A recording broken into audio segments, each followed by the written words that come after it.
Drama serial एक भूल की अगली किस्त में हम देखेंगे कि आशिर को बतूल पर शक हो जाता है कि वो साहिल को कहीं ना कहीं अब भी पसंद करती है, और इसी शक की वजह से वो अपनी माँ को लेकर हादिया के ससुराल चला जाता है ताकि हकीकत मालूम कर सके।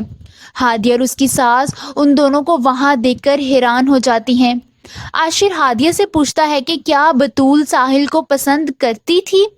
हादिया खामोश हो जाती है और फिर कहती है कि बतूल आपी को उस चीज़ की सज़ा मिल रही है जो उन्होंने कभी की ही नहीं।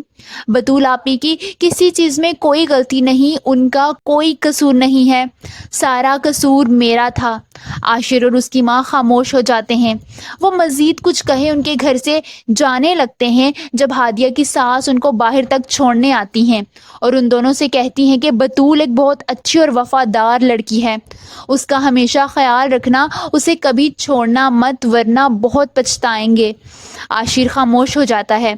थोड़ी देर पहले जो वो बतूल के बारे में सोच रहा था, अब उसका शक दूर होने लगता है। आशिर और उसकी माँ दोनों वापस गाड़ी में बैठ रहे होते हैं जब आशिर की माँ की नज़र काशान पर पड़ती है जो चुपके से उनको गुस्से की हालत में देख रहा होता है।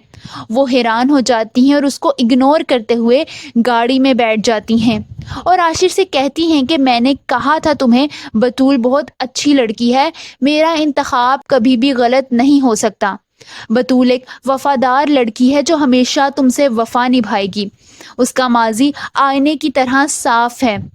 दूसरी तरफ बतूल अपने कमरे में खड़ी ये सोच रही होती है कि आशिर के दिल में उसको और साहिल को लेकर शक आ गया है और कहीं ये शक उन दोनों में दूरी की वजह ना बन जाए।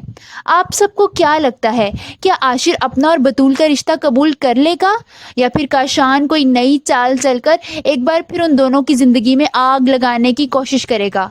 कमेंट्स में अपनी राय का इजहार ज़रूर कीजिए।